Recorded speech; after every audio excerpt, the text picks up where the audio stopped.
Selamat datang di channel Wow Serem, tempatnya cerita yang dapat membuat bulu kuduk meremang yuk. Daripada kita lama-lama langsung saja kita masuk ke dalam ceritanya. Asap tipis mengepul dari panggangan di ujung jalan desa Sumberjati. Rafli berdiri di belakang gerobaknya, sibuk membolak-balik tusuk sate yang mulai kecoklatan. Gerobaknya terbuat dari kayu sederhana, rodanya agak bunyi saat didorong, dan catnya sudah mulai pudar. Tapi soal rasa, banyak warga desa yang tak pernah bosan membelinya. Sore itu seperti biasa ia mangkal di dekat pos ronda, tempat yang paling ramai saat menjelang maghrib. Beberapa anak kecil berlarian di sekitar, sebagian berhenti karena mencium aroma sate yang menggoda. Seorang ibu memanggil anaknya sambil menunjuk ke arah Rafli. Ia tersenyum dan menyodorkan plastik berisi 10 tusuk sate, serta lontong yang dibungkus daun pisang. "Besok mangkal di sini lagi ya Mas Rafli," ujar ibu itu. "Insya Allah, Bu," jawab Rafli sambil membungkuk sedikit, lalu menerima uang dan memberi kembalian dengan rapi. Hari-harinya selalu begitu. Mulai dari siang, ia sudah membersihkan daging ayam di kontrakan kecilnya yang berada dekat pasar. Ia meracik bumbu, sendiri mengulek sambal kacang dengan ulekan batu, dan merangkai sate satu persatu sebelum mendorong gerobak keluar. Meski hidup sederhana, ia tak pernah terlihat mengeluh. Setiap penghasilan yang ia dapat, ia sisihkan sebagian untuk membantu tetangga yang butuh, dan sisanya untuk kebutuhan harian serta sewa kontrakan. Tak banyak yang tahu bahwa Rafli pernah mondok di pesantren besar selama hampir 10 tahun. Ia belajar kitab-kitab kuning, ilmu fiqih, hadits, dan juga dasar-dasar ilmu ruqyah. Tapi setelah ibunya meninggal, ia memilih keluar dari pesantren dan kembali ke kampung, menjalani hidup sebagai rakyat biasa. Ia tidak pernah menyebutkan latar belakangnya, kecuali jika ditanya langsung. Baginya, yang penting, bisa hidup jujur dan tak membebani siapapun. "Mas Rafli, 3 tusuk saja ya," suara kecil itu terdengar dari arah belakang gerobak. Rafli menoleh dan tersenyum. Seorang anak perempuan berdiri sambil memeluk boneka lusuh. Wajahnya bulat dengan rambut dikuncir 2. Namanya Nisa, salah satu pelanggan kecil yang hampir setiap sore mampir membeli sate. Biasanya ditemani neneknya, tapi kali ini sendirian. "Nisa, sendirian ya? Mbah Karsi kemana?" tanya Rafli sambil mulai memanggang 3 tusuk. "Lagi tidur katanya pusing," jawab Nisa lirih. Rafli mengangguk sambil melirik ke arah rumah Nisa yang berada sekitar 100 meter dari tempat ia mangkal. Rumah itu besar tapi tampak kusam dan tak terawat. Cat tembok mulai mengelupas dan pekarangannya ditumbuhi rumput liar. Sejak orang tua Nisa meninggal karena kecelakaan beberapa tahun lalu, ia tinggal bersama neneknya dan pamannya yang jarang terlihat. Pak Dirman, paman Nisa, dikenal sebagai pria pendiam dan tertutup. Ia jarang menyapa tetangga dan hanya keluar rumah saat malam atau subuh. Rafli pernah beberapa kali melihatnya saat mengantar sate ke rumah Mbah Karsih, tapi tak pernah berbincang lebih dari 3 kalimat. Orang-orang desa hanya tahu bahwa Pak Dirman dulunya merantau, lalu pulang setelah kakaknya, Ibu Nisa, meninggal. "Ini, satenya. Nanti makan jangan buru-buru ya, masih panas," kata Rafli sambil menyerahkan plastik kecil berisi sate dan lontong. Nisa tersenyum lebar. "Terima kasih Mas Rafli. Besok Nisa beli lagi ya." Rafli hanya mengangguk, lalu melanjutkan memanggang sate lain untuk pelanggan berikutnya. Senja mulai turun, dan suara adzan maghrib terdengar dari masjid yang tak jauh dari tempat ia mangkal. Ia menutup gerobaknya dan mengucap pamit ke beberapa warga yang masih duduk di pos ronda, lalu mendorong gerobaknya pelan-pelan ke arah kontrakan. Sesampainya di rumah, Rafli segera mengambil air wudhu dan menunaikan salat. Setelah itu ia duduk di depan sajadahnya, membuka Al-Quran kecil yang sudah agak usang, dan mulai membaca. Ini rutinitas yang tidak pernah ia lewatkan. Di sela-sela bacaan, pikirannya melayang pada anak kecil tadi. Nisa, bagi Rafli, bukan hanya pelanggan kecil biasa. Ada sesuatu dari tatapan mata anak itu yang membuatnya sering merasa iba. Meskipun ceria, Nisa kadang menunjukkan ekspresi murung yang tak cocok untuk anak seumurannya, terutama jika ia datang tanpa neneknya. Beberapa minggu terakhir Nisa memang sering muncul sendirian. Pernah suatu hari ia terlihat menangis di bawah pohon jambu. tapi segera tersenyum saat melihat Rafli. Ketika ditanya, ia hanya bilang jatuh dan lututnya sakit, tapi Rafli merasa ada yang disembunyikan. Malam itu setelah makan seadanya dan membersihkan alat jualannya, Rafli duduk di depan kontrakan sambil menyeduh teh hangat. Udara malam desa Sumberjati sejuk, angin berhembus pelan membawa suara serangga dari sawah. Ia menatap langit dan mengingat pesan almarhum gurunya dulu. Jangan pernah anggap enteng ilmu yang sudah kau pelajari. Ilmu itu bisa jadi penyelamat untuk dirimu dan orang lain. Tapi jangan pula merasa lebih tinggi karena ilmu itu. Diamkan jika tak dibutuhkan, gunakan jika waktunya datang. Rafli menutup matanya sebentar. Ia belum tahu apa yang membuatnya resah malam itu. Tapi wajah Nisa kembali muncul dalam benaknya. Ada sesuatu yang tidak beres di rumah itu, pikirnya. Ia tidak tahu pasti apa, tapi hatinya terasa tidak tenang. Beberapa saat kemudian, ia masuk ke dalam, mematikan lampu, dan mencoba tidur. Tapi bahkan saat tubuhnya lelah, pikirannya belum bisa berhenti bertanya-tanya. Kenapa Nisa sering datang sendiri? Kenapa Pak Dirman begitu tertutup? Dan kenapa ada perasaan aneh setiap kali Rafli melihat rumah mereka dari kejauhan? Malam pertama, itu, ia hanya bisa berdoa agar rasa khawatirnya tidak menjadi kenyataan. Beberapa hari berlalu sejak Rafli mulai memperhatikan perubahan pada Nisa. Anak kecil yang biasanya menyapa dengan senyum dan permintaan sate kini terlihat lebih pendiam. Saat datang, ia hanya berdiri diam di samping gerobak, jarang bicara. Matanya sering menatap kosong ke tanah dan suara cerianya seperti hilang entah kemana. Rafli merasa ada sesuatu yang salah, tapi ia belum tahu apa. Suatu sore saat Nisa muncul kembali di dekat gerobaknya, Rafli mencoba mengajaknya bicara. "Nisa, kamu sakit?"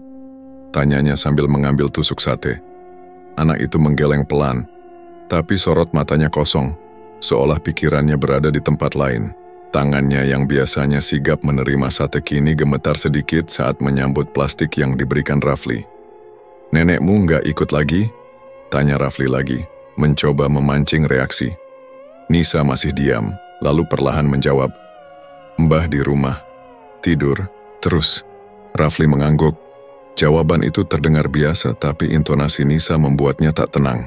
Setelah Nisa pergi, ia terus memperhatikannya berjalan kembali ke rumah. Langkahnya lambat, seperti anak yang kehabisan tenaga. Malam itu, Rafli tidak bisa tidur nyenyak. Saat matanya mulai terpejam, ia merasa seperti dibawa ke suatu tempat gelap. Dalam mimpi itu ia mendengar suara api berkobar. Ada bau hangus seperti kayu terbakar. Di antara kabut hitam, terdengar suara anak kecil menangis. Suara itu lirih, namun jelas terdengar memohon. Tiba-tiba muncul sosok bayangan tinggi besar, tak punya wajah, hanya mata merah yang menyala di tengah hitam. Sosok itu tak bicara, tapi dalam mimpi Rafli bisa memahami maksudnya. Ada sesuatu yang diminta, sesuatu yang harus dikorbankan. Rafli terbangun dengan tubuh basah oleh keringat. Nafasnya memburu. Ia menatap sekeliling kamar kontrakan. Sepi, tapi rasa sesak di dadanya belum hilang. Hari berikutnya, saat berjualan seperti biasa, Rafli tidak melihat Nisa. Bahkan hingga malam, anak itu tak muncul. Biasanya, kalaupun tak membeli, Nisa akan lewat dan menyapa. Tapi hari itu tidak. Karena khawatir, malamnya Rafli memutuskan melewati depan rumah Nisa dalam perjalanan pulang. Rumah itu tampak lebih gelap dari biasanya. Tak ada suara. Tak ada lampu menyala kecuali satu di teras. Saat ia melewati halaman, tiba-tiba terdengar suara seperti seseorang sedang mengigau. Rafli berhenti. Suara itu lirih tapi jelas dari arah samping rumah. Karena penasaran, ia mengendap mendekati pagar bambu dan mengintip. Dari sela-sela daun pisang, ia melihat Nisa berjalan keluar dari pintu samping rumah. Langkahnya tidak normal. Kedua tangannya menggantung di samping badan, dan matanya terbuka tapi kosong. Ia berjalan lurus menuju jalan kecil yang menuju hutan di pinggir desa. Rafli sempat terkejut dan hampir memanggilnya. Tapi belum sempat bersuara, tiba-tiba seseorang keluar dari dalam rumah. Mbah Karsi. Perempuan tua itu dengan cepat menghampiri Nisa dan memeluknya dari belakang. "Nduk, ayo balik. Jangan ke sana, bisiknya sambil mengguncang tubuh cucunya. Nisa menjerit, seperti baru sadar. Ia menangis keras memeluk neneknya erat-erat. Mbah Karsih tampak gemetar, lalu perlahan membimbing Nisa kembali masuk ke dalam rumah. Rafli hanya bisa berdiri terpaku di balik semak. Apa yang baru saja ia lihat bukanlah hal biasa. Besoknya, Rafli memutuskan tidak berjualan lebih lama. Ia merasa harus memastikan keadaan Nisa. Setelah salat Asyhar, ia berjalan ke rumah Mbah Karsih. Ia membawa 2 bungkus sate yang belum dijual, pura-pura ingin berbagi. Setelah mengetuk beberapa kali, pintu dibuka oleh Mbah Karsih. Wajahnya pucat, matanya sayu, rambutnya tak tersisir rapi seperti biasanya. Tapi ia tetap menerima Rafli dengan sopan. "Mas Rafli, ada apa nak?" tanyanya. "Saya cuma mau nitip ini mbah. Kemarin nggak habis jualan," ucap Rafli sambil menyerahkan bungkusan. Mbah Karsih menerimanya sambil tersenyum lemah. Di dalam rumah terdengar suara batuk kecil. Nisa di dalam. "Mbah lagi tidur. Beberapa hari ini badannya panas dingin. Kayak demam, tapi kadang normal." Wajah Mbah Karsih berubah cemas. "Tadi malam dia keluar sendiri. Jalan kayak orang linglung. Saya takut sekali." Rafli tidak langsung menanggapi. Ia berpikir sejenak sebelum akhirnya berkata, "Mbah, kalau boleh tahu Pak Dirman kemana?" Pertanyaan itu membuat Mbah Karsih terdiam sesaat. Ia menunduk, lalu menjawab pelan, "Dirman, akhir-akhir ini sering pergi malam. Saya nggak tahu kemana. Pulangnya selalu tengah malam, kadang baru subuh. Saya sudah tanya, tapi dia cuma jawab, urusan kerja." Rafli mengangguk, tapi hatinya tak bisa menerima jawaban itu begitu saja. Terlalu banyak hal aneh yang terjadi berdekatan, perubahan Nisa, mimpi-mimpi buruk, dan malam itu di hutan. Sebelum pamit, Rafli menatap rumah itu untuk terakhir kalinya. Perasaan tidak enak di dadanya semakin kuat. Ia belum tahu pasti apa yang sedang terjadi, tapi ia yakin semuanya bukan kebetulan. Malam berikutnya mimpi itu datang lagi. Kali ini lebih jelas api menyala di tengah hutan. Sosok tinggi besar berdiri di tengah kobaran, menoleh ke arah Rafli. Lalu terdengar suara berat yang bergema dari segala arah. "Darahnya akan jadi milikku." Rafli terbangun dengan tubuh gemetar. Kali ini, ia langsung mengambil air wudhu. Setelah sholat, ia duduk lama di depan kitab kecil yang biasa ia baca. Tangan kanannya memegang tasbih, dan mulutnya mulai melafalkan ayat-ayat pelindung. Firasatnya tak pernah sekuat ini. Ia tahu ini bukan sekadar mimpi buruk. Ada yang mengincar Nisa, dan waktunya tak lama lagi. Pagi itu, Rafli berdiri di depan warung kopi yang ramai oleh obrolan warga. Biasanya ia tidak banyak ikut campur, tapi telinganya tajam menangkap sesuatu yang membuatnya mematung. Si Dirman sekarang sering ke rumahnya Ki Prawira ya?" Celetuk salah satu pria tua dengan sarung dililit ke pinggang. "Iya mas, padahal dulu dia nggak pernah percaya dukun. Tapi sejak 2 bulan ini jadi sering ke sana malam-malam," sahut yang lain sambil menyeruput kopi hitamnya. "Aku dengar-dengar katanya mau renovasi rumah besar itu, yang peninggalan bapaknya dulu.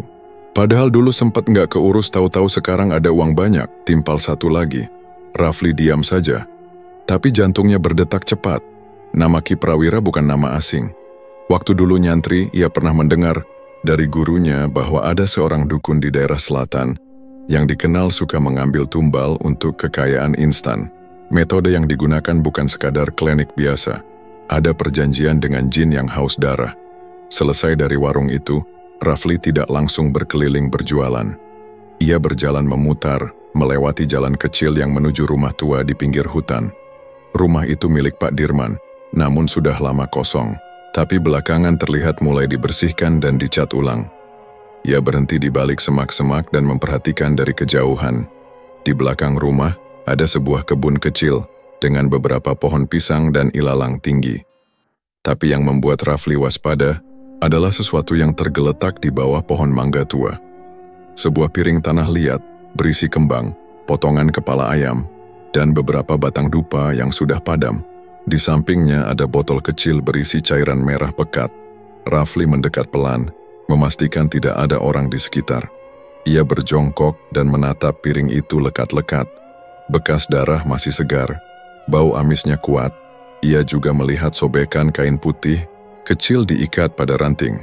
Ini bukan sedekah bumi biasa, gumamnya pelan. Ia berdiri, lalu berjalan mundur perlahan, memastikan tak meninggalkan jejak. Dalam hati, Rafli makin yakin bahwa ini ada kaitannya dengan kondisi Nisa. Sore harinya, Rafli kembali berjualan, namun pikirannya tidak sepenuhnya fokus. Ia terus mengingat mimpi-mimpi aneh yang akhir-akhir ini datang, dan semua potongan kejadian mulai mengarah ke satu titik. Pak Dirman sedang bermain sesuatu yang berbahaya. Saat matahari mulai turun, seorang anak tetangga datang menghampirinya sambil tergopoh-gopoh. "Mas Rafli," Mbah Karsih nyuruh manggil. Katanya Nisa sakit, Mas. Tanpa berpikir panjang, Rafli langsung menutup gerobaknya dan menyuruh anak itu pulang. Ia segera menuju rumah Nisa. Sesampainya di sana, Mbah Karsih sudah menunggu di depan pintu, tampak panik. "Mas Rafli." Nisa demam tinggi dari siang. Badannya panas, tapi kalau dibawa ke dokter katanya nggak apa-apa. Cuma demam biasa. Tapi dia menggigil terus, matanya berkedip nggak karuan. Rafli masuk ke dalam kamar. Nisa terbaring dengan kain basah di dahinya. Tubuhnya gemetar dan nafasnya tersengal-sengal. Sesekali terdengar suara lirih seperti menggumamkan sesuatu yang tidak jelas. Ia duduk di samping ranjang. "Mbah, saya boleh bacakan doa? Saya nggak janji bisa sembuhkan, tapi saya ikhtiar." Mbah Karsih mengangguk cepat. "Tolong, Mas. Saya nggak tahu harus bagaimana lagi." Rafli mengambil air dalam kendi, memindahkannya ke gelas dan mulai membaca doa pelindung yang dulu diajarkan gurunya di pesantren. Ia tak membaca dengan suara keras, tapi cukup jelas untuk didengar. Satu persatu ayat dilafalkan. Sambil meniupkan sedikit demi sedikit ke air, ia mengusapkan air itu ke tangan dan kaki Nisa. Tak lama tubuh gadis kecil itu berhenti menggigil. Nafasnya mulai tenang, tapi matanya tetap tertutup. "Dia masih lemah," ujar Rafli.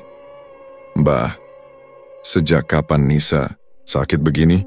"Mulai kemarin sore, setelah Pak Dirman pulang dari entah mana. Malamnya dia seperti orang bingung, teriak dalam tidur. Tadi siang panasnya naik." Rafli terdiam. Ia mencium hubungan yang jelas antara kedatangan Pak Dirman dan kondisi Nisa, tapi ia belum bisa menuduh tanpa bukti kuat. Malam itu, Rafli tidak langsung pulang. Ia menunggu sampai suhu tubuh Nisa turun. Saat keadaan mulai membaik, ia pamit. Namun sebelum pergi, ia berkata pada Mbah Karsih, "Mbah, kalau bisa jangan biarkan Nisa sendiri di rumah. Kalau Pak Dirman datang, jangan biarkan dia terlalu dekat dengan cucu Mbah." Mbah Karsih mengangguk meski wajahnya bingung. "Mas Rafli tahu sesuatu?" Rafli tidak menjawab. Ia hanya menunduk dan pergi. Malam itu Rafli kembali bermimpi, tapi kali ini berbeda. Ia tidak lagi berada dalam kegelapan, melainkan berdiri di depan sebuah rumah reyot yang tampak angker. Dari dalam rumah itu terdengar suara tawa yang pelan, seperti tawa orang tua yang gila. Pintu rumah terbuka sendiri. Di dalam ada seorang pria dengan jubah hitam, duduk bersila di tengah ruangan. Di sekelilingnya terdapat lingkaran darah, dan di depannya berdiri sesosok anak kecil dengan mata kosong. Pria itu memanggil nama Nisa. Rafli terbangun dengan mulut kering, dan jantung berdetak cepat. Ia merasa waktunya tak banyak. Harus ada tindakan nyata. Keesokan paginya, Rafli memutuskan untuk mencari rumah Ki Prawira. Ia bertanya kepada salah satu penjual di pasar, dan setelah memutar cukup jauh, ia mendapat petunjuk arah. Sebelum siang, Rafli sudah sampai di depan rumah berpagar bambu, rapat, dengan ilalang tinggi di sekitarnya. Rumah itu tampak seperti tak berpenghuni, tapi hawa panas menyelimuti tempat itu. Ada bau menyengat seperti dupa terbakar dan daging busuk. Dari dalam terdengar suara seperti orang merapal. Pelan, bergetar tapi cukup jelas. Rafli berdiri di situ beberapa menit. Ia menatap rumah itu dalam diam, lalu menggumamkan kalimat perlindungan yang sudah lama tidak ia ucapkan sejak meninggalkan pesantren. Langkah selanjutnya tidak akan mudah, tapi ia sudah bersumpah dalam hati, Nisa tidak akan jadi tumbal. Hari-hari di desa Sumberjati terasa makin tidak tenang. Rafli makin sering mengunjungi rumah Mbah Karsih, bukan sekadar mengantarkan sate, tapi untuk memastikan keadaan Nisa. Anak itu terlihat semakin berbeda. Wajahnya pucat dan matanya sering kosong menatap ke arah tertentu, seolah melihat sesuatu yang tak kasat mata. Pagi itu, ketika azan subuh berkumandang dari masjid tua di ujung kampung, Nisa yang sedang tertidur mendadak terbangun dan menjerit histeris. "Diam! Jangan panggil-panggil dia! Jangan biarkan dia datang!" Teriaknya sambil menutup telinga dan menangis ketakutan. Mbah Karsih tersentak. Ia segera memeluk cucunya, mencoba menenangkan, tapi Nisa menolak disentuh, bahkan oleh neneknya sendiri. Rafli yang datang tak lama kemudian melihat sendiri kejadian itu. Ia mendekat, duduk di samping ranjang, lalu pelan-pelan membacakan surat Al-Falaq dan An-Nas. Baru beberapa ayat, Nisa kembali berteriak keras, "Berhenti, jangan dibacain, aku nggak mau dibakar, Ki Prawira marah nanti." Suasana langsung hening. Mbah Karsih menutup mulutnya dengan tangan, menahan napas. Rafli menghentikan bacaannya, menatap Nisa dalam-dalam. Anak itu menatapnya dengan mata yang tidak seperti biasanya, seolah bukan dirinya yang bicara barusan. "Siapa yang bilang soal Ki Prawira, Nisa?" tanya Rafli pelan. Nisa tak menjawab.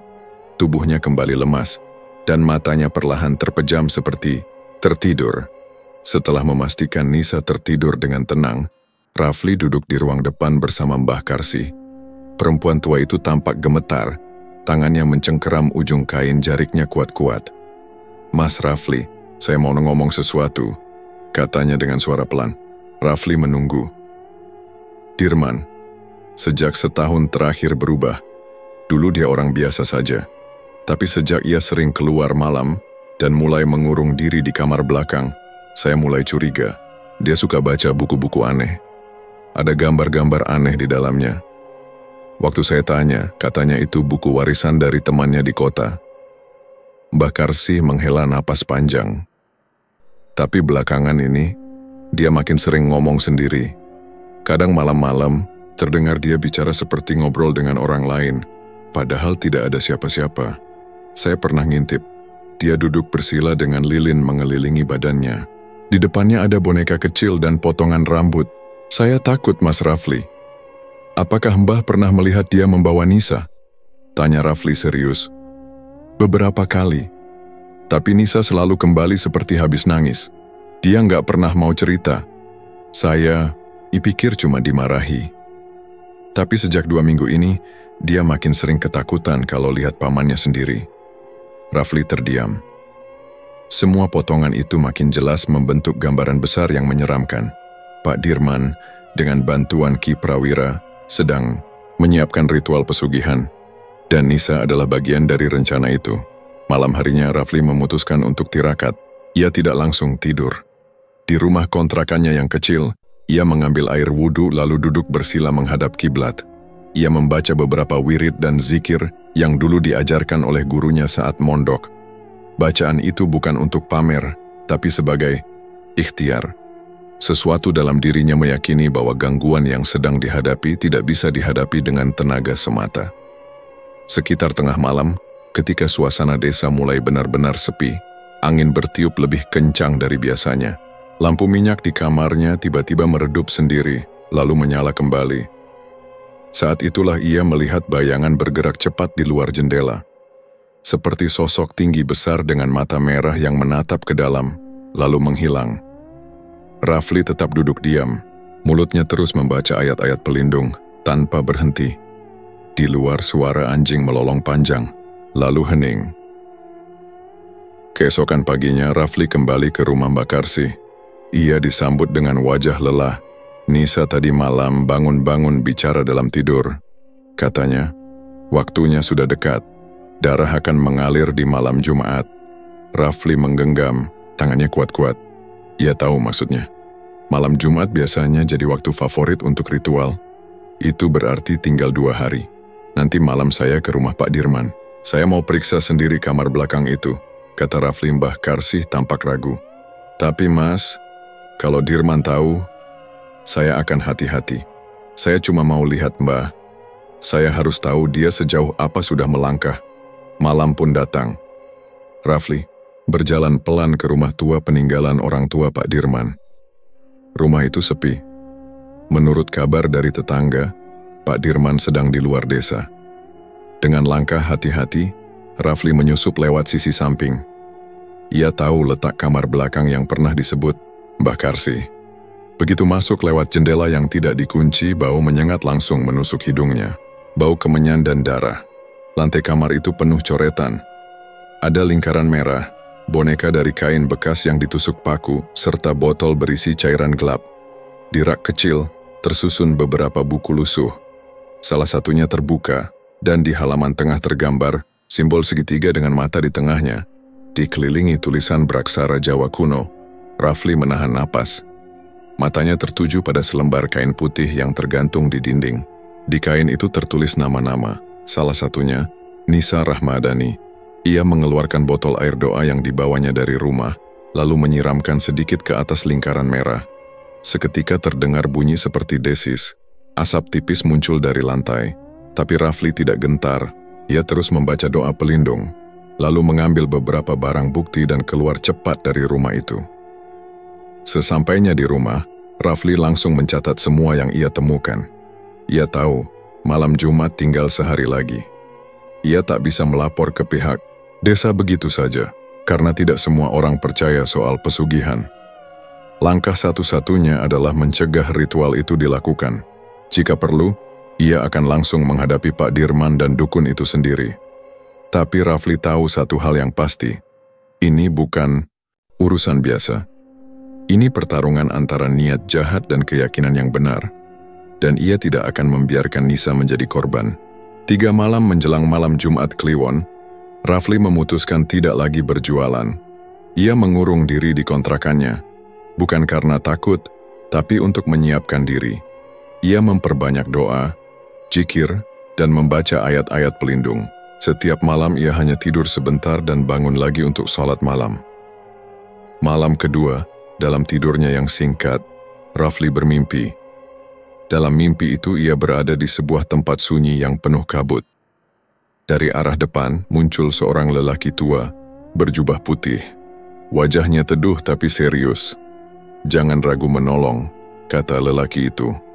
"Cahaya yang kau pelajari dulu tidak padam. Kau hanya harus yakin dan jangan biarkan ketakutan menguasaimu." Rafli hendak bertanya siapa dia, tapi lelaki itu menghilang seperti kabut tersapu angin. Ia terbangun dengan dada berdebar, tapi pikirannya lebih tenang. Mimpi itu seperti sebuah penegasan. Ia tahu apa yang harus dilakukan.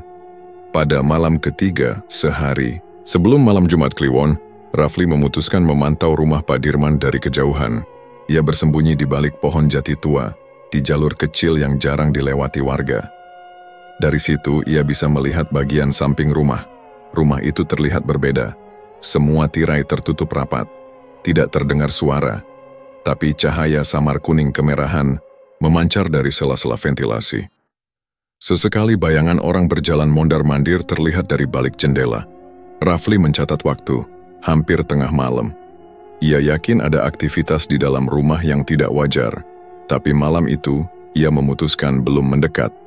Ia ingin tahu lebih dulu kondisi Nisa dan Mbah Karsi. Keesokan harinya, suasana desa Sumberjati terasa lebih sunyi dari biasanya. Langit sore tampak lebih kelabu. Rafli bergegas ke rumah Mbah Karsi, namun mendapati pintu tidak terkunci dan suasana di dalam tampak berantakan. Di kamar belakang, Mbah Karsi terbaring lemas. Wajahnya pucat dan matanya sayu. Nafasnya terengah-engah. Saya tadi pagi dikasih bubur dari Dirman," ucapnya pelan. "Katanya kasihan saya nggak sempat masak." Rafli mencium mangkuk yang masih tersisa di meja. Ada aroma menyengat, seperti campuran daun pahit dan minyak gosong. Ia tahu itu bukan bubur biasa. Kemungkinan besar, ramuan untuk melemahkan tubuh. "Nisa di mana, Mbah?" tanya Rafli cepat. Mbah Karsih menggeleng. "Tadi malam masih tidur. Di sebelah saya. Pagi ini nggak ada." Rafli langsung keluar dan berlari ke rumah Pak Dirman. Tapi kali ini rumah itu benar-benar terkunci. Ia mencoba mengintip dari sela pagar kayu, tapi tak terlihat apapun di dalam. Sunyi. Tak ada suara. Pintu depan digembok dari dalam. Ia lalu memutar ke samping mencoba jendela belakang yang sempat ia lewati beberapa hari sebelumnya. Kini dipaku rapat dari dalam. "Nisa," panggil Rafli pelan. "Kalau kamu dengar ketuk sesuatu." Tidak ada respon. Hari mulai gelap. Rafli kembali ke rumahnya sebentar untuk mengambil barang-barang yang ia siapkan. Air doa, kitab kecil yang selalu ia bawa sejak mondok, serta sorban yang dulu diberikan gurunya. Ia tidak tahu akan menghadapi apa malam ini, tapi ia tidak akan tinggal diam. Sekitar pukul 8 malam Rafli kembali menyusup ke sekitar rumah Pak Dirman. Ia berputar ke belakang, tempat ia sebelumnya masuk diam-diam. Cahaya dari dalam rumah lebih terang. Dari sela dinding kayu yang agak renggang, Rafli mengintip. Di ruang tengah, ia melihat Pak Dirman duduk bersila di depan lingkaran merah bersama sosok tua berambut panjang yang tak lain adalah Ki Prawira. Di tengah lingkaran itu berdiri sebuah boneka jerami berbentuk manusia, dan seikat rambut terikat di atasnya. Namun Rafli tidak melihat Nisa. "Korban siap. Malam ini darah akan memanggil."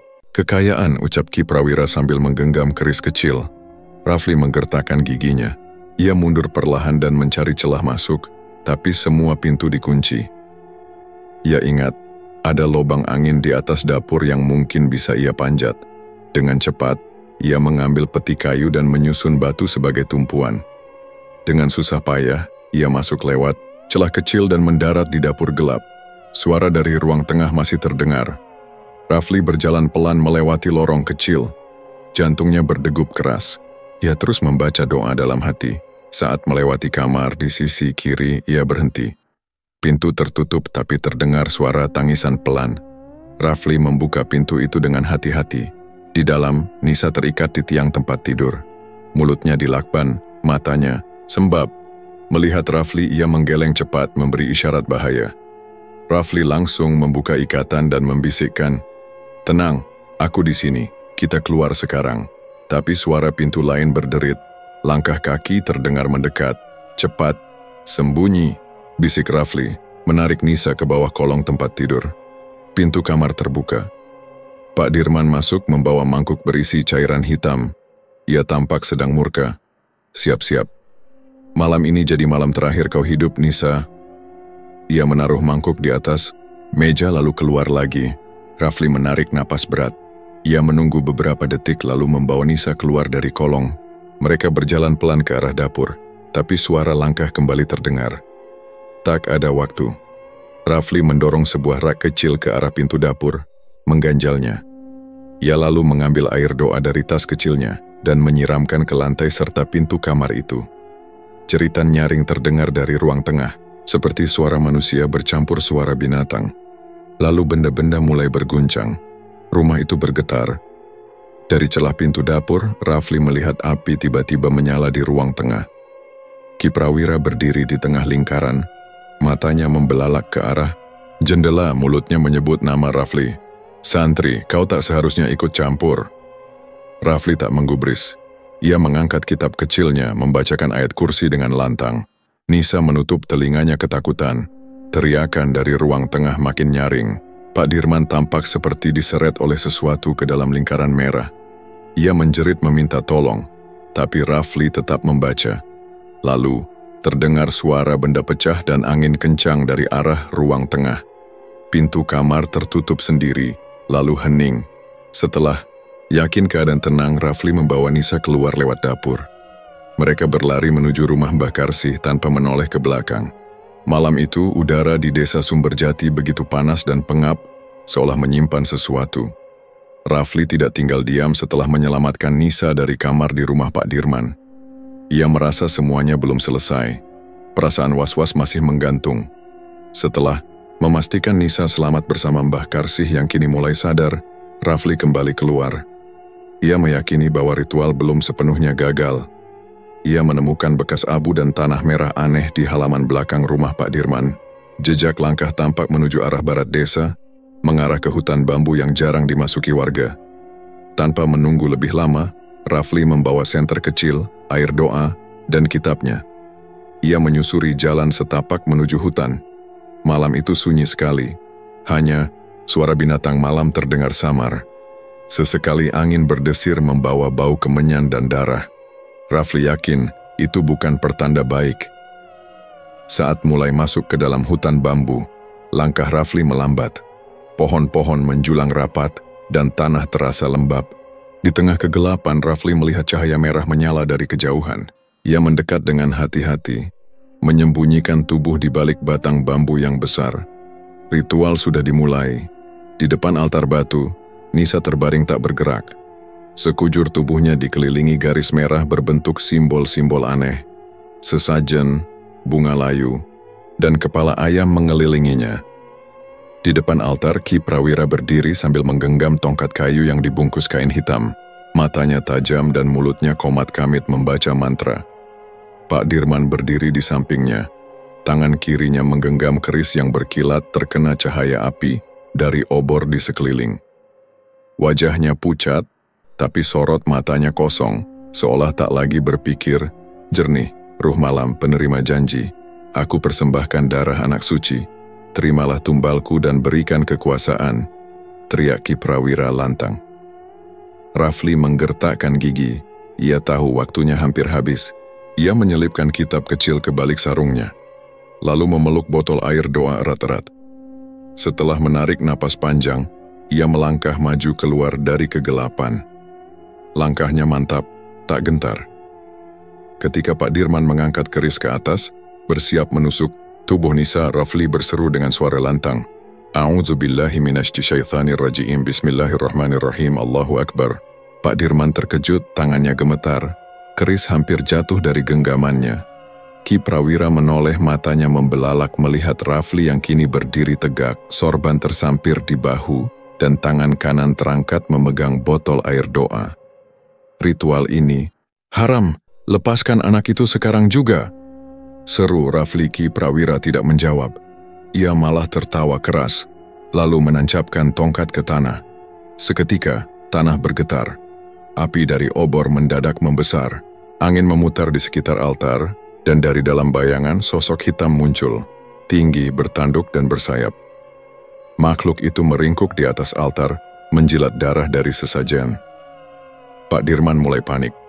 Ki Prawira, kenapa jadi begini? Ki Prawira kini terlihat berbeda, suaranya berubah berat. Tidak ada jalan mundur, Dirman. Dia harus diserahkan. Rafli mulai membaca ayat kursi dengan suara tegas. Setiap ayat yang keluar dari mulutnya membuat angin kian kencang, dan sosok hitam itu mengerang keras. Tangan-tangan gelap mencakar tanah, mencoba mendekati Rafli tapi seperti tertahan oleh dinding tak terlihat. Ki Prawira meraung, lalu berlutut dan menghantam tongkat ke tanah. Kekuatan leluhur bakar dia.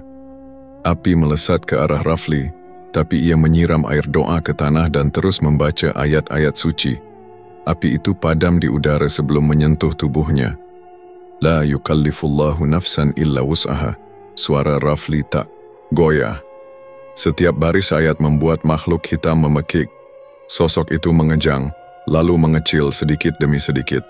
Darah dari simbol-simbol mulai mengering dan mengelupas dari tanah. Pak Dirman jatuh terduduk, matanya membiru dan ia menutup telinga. Berhenti. Suara itu membuat kepala saya pecah. Rafli mendekat ke altar. Dengan air doa yang tersisa, ia menyiram garis darah yang mengelilingi tubuh Nisa. Seketika simbol itu lenyap dan tubuh Nisa menggerak perlahan seperti siuman dari tidur panjang. Ki Prawira menjerit, lalu tubuhnya mendadak menegang. Mata putihnya menghilang, digantikan sorot merah menyala. Ia melayang sebentar di atas tanah, tapi Rafli tak berhenti melafalkan ayat. Satu demi satu, sosok hitam yang muncul mulai memudar. Mereka berteriak keras, kemudian menghilang di telan kabut. Angin berhenti, api padam. Hutan kembali sunyi, Ki Prawira jatuh ke tanah. Tubuhnya menggigil seperti orang kejang.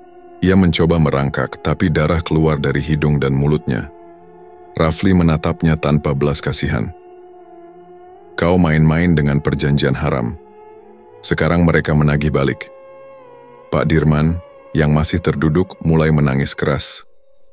Ia menunduk, lalu bersujud sambil memukul-mukul kepalanya sendiri. Ampun Rafli, saya khilaf. Saya cuma ingin hidup enak. Saya takut miskin, Wan saya. Dan karena itu kau tega serahkan darah keponakanmu sendiri. Bentak Rafli. Pak Dirman tidak menjawab. Tubuhnya gemetar. Mulutnya terus meminta ampunan. Ia merangkak ke arah Nisa, tapi Rafli menghadangnya. Tak ada yang bisa kau sentuh lagi. Kau sudah hancurkan kepercayaan keluarga sendiri. Rafli menggendong. Nisa yang masih lemas meninggalkan tempat itu. Ia tak menoleh ke belakang. Hutan bambu yang semula mengerikan kini hanya diam. Langkahnya mantap, meski tubuhnya mulai lelah. Tapi malam itu, ia tahu satu hal pasti. Cahaya yang ia bawa dari pesantren dulu tak pernah padam. Pagi setelah malam ritual, warga desa Sumberjati gempar. Kabar tersebarnya penemuan Nisa di hutan dalam keadaan lemah serta kondisi Pak Dirman dan Ki Prawira yang aneh membuat orang-orang berkumpul di sekitar rumah Mbah Karsi. Beberapa warga juga mulai saling membicarakan suara-suara aneh dan cahaya merah yang mereka lihat dari kejauhan malam sebelumnya. Rafli hanya duduk di sudut ruang tamu rumah Mbah Karsi, memandangi Nisa yang tidur di tikar. Tubuhnya sudah lebih hangat. Mbah Karsi duduk di sebelah cucunya. Tangannya terus mengelus kepala Nisa sambil sesekali menyeka air mata. Tak ada kata yang bisa menggambarkan rasa syukurnya. Ia hanya menatap Rafli sambil mengangguk pelan. Tak lama, beberapa perangkat desa datang bersama warga. Di belakang mereka, Pak Lurah berjalan cepat. Wajahnya tegang. Ia mendapat laporan dari beberapa pemuda yang menemukan Ki Prawira tertelungkup di tanah dekat area hutan. Tubuhnya kotor, matanya kosong, dan mulutnya terus menggumam sesuatu yang tak dimengerti. Rafli, panggil Pak Lurah. Apa yang sebenarnya terjadi semalam? Rafli mengangguk pelan. Ia berdiri, lalu meminta semua orang duduk di halaman rumah. Ia menceritakan secara runtut apa yang ia alami dan saksikan. Tak ada dramatisasi. Semua disampaikan dengan tenang. Tentang ritual, pesugihan, dan rencana tumbal terhadap Nisa. Rafli tidak menyebut dirinya sebagai pahlawan. Ia hanya menyampaikan fakta. Warga terdiam. Beberapa terlihat gemetar. Yang lain menunduk, tak percaya bahwa hal seperti itu dilakukan oleh orang sekampung sendiri. Tiba-tiba, dari kejauhan terdengar teriakan. Dua pemuda membawa Pak Dirman dengan kondisi mengenaskan. Bajunya robek, rambut acak-acakan, dan wajahnya penuh goresan. Ia menjerit-jerit tak karuan, lalu saat melihat Rafli ia langsung berlutut dan merangkak mendekat. Rafli, maafkan saya sudah gila, saya minta ampun, Pak Dirman mencium kaki Rafli sambil menangis. Keras. Tangisnya seperti orang yang kehilangan akal, tapi ucapannya masih jelas. Beberapa warga berusaha menariknya, tapi ia justru memeluk kaki Rafli erat-erat. Saya bodoh. Saya serakah. Saya cuma takut miskin. Saya dibutakan janji Ki Prawira. Saya yang suruh dia ambil Nisa. Warga mulai bersuara. Beberapa mencaci, yang lain hanya menggelengkan kepala. Namun Rafli tetap diam. Ia menunduk lalu berkata pelan, "Sudah, bangun. Ini bukan waktunya mencium kaki siapapun. Kalau memang merasa salah, bertaubatlah benar-benar. Bukan di depan orang, tapi di hadapan Allah." Pak Dirman masih menangis, tapi Rafli tidak membalasnya dengan kemarahan. Ia justru berdiri, lalu menatap semua warga. "Saya tidak lebih baik dari kalian. Saya juga bukan siapa-siapa. Saya hanya orang biasa yang jualan sate. Tapi saya tahu satu hal. Kalau kita main-main dengan sesuatu yang bukan jalannya, maka akibatnya bisa lebih parah dari yang kita bayangkan." Pak Lurah mengangguk. Beberapa tokoh masyarakat juga terlihat merenung. Salah satu ustaz desa yang duduk di pinggir kerumunan akhirnya angkat bicara. "Jadi, selama ini kamu mantan santri Rif?" Rafli mengangguk pelan. "Saya pernah mondok, tapi saya tidak ingin dikenal karena itu. Saya cuma ingin hidup tenang, jualan, ibadah. Sudah cukup." Pak Lurah berdiri lalu menepuk pundaknya. "Kalau begitu, kamu sudah ajarkan banyak hal ke kami semua. Terima kasih." Beberapa warga ikut menyalami Rafli. Tapi ia tetap tenang, tidak terlihat bangga. Ia tahu pujian tidak membuat keadaan membaik. Yang penting sekarang adalah memastikan tidak ada lagi anak yang jadi korban karena ambisi orang dewasa. Beberapa hari setelah kejadian itu, Ki Prawira dirawat di puskesmas desa dalam keadaan seperti orang linglung. Ia tak mengenali siapapun, hanya duduk dan menatap kosong ke arah jendela. Dokter desa menyebut kondisinya sebagai trauma berat. Pak Dirman juga dibawa ke rumah saudaranya di luar desa. Ia belum bisa bicara dengan tenang. Kadang tertawa sendiri, kadang menangis tanpa sebab. Banyak warga percaya, apa yang terjadi padanya adalah balasan dari makhluk-makhluk yang pernah ia panggil. Rafli tidak lagi membicarakan soal mereka. Ia kembali menjalani hidup seperti biasa. Setiap sore ia mendorong gerobak satenya menyusuri jalan desa. Tapi kini, ada yang berbeda. Pelanggannya bertambah. Bahkan orang-orang yang dulu jarang menyapa, kini menghampirinya. "Bang Rafli, 2 tusuk ya. Nisa suka banget sama bumbu kacangnya.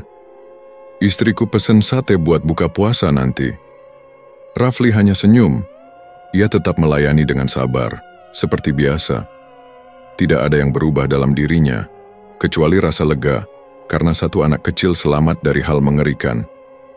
Nisa juga mulai ceria kembali. Ia sering membantu Mbah Karsih menyapu halaman. Kadang ia ikut Rafli berkeliling meski hanya duduk di troli kecil yang dimodifikasi jadi tempat duduk tambahan. Senyum Nisa kini kembali utuh. "Bang Rafli," kata Nisa suatu sore, "nanti kalau besar, aku juga mau jadi orang baik kayak abang." Rafli mengangguk. "Jadi orang baik itu bukan soal besar atau kecil, Nis. Yang penting, jangan takut bilang salah kalau salah. Dan jangan ikut-ikutan yang aneh-aneh." Nisa mengangguk penuh semangat. Matahari sore jatuh di balik pepohonan. Suara arang yang menyala, dan daging yang dibalik di atas panggangan terdengar akrab. Aroma sate menguar di udara, menyatu dengan suara tawa anak-anak yang bermain di pinggir jalan. Rafli tak mencari kemuliaan. Ia hanya ingin menjaga agar tak ada lagi yang perlu ditolong dengan cara menyakitkan. Ia hanya ingin hidup damai, menjaga wudhu, dan terus berjualan sate di desa kecil yang dulu hampir hancur oleh ambisi seseorang.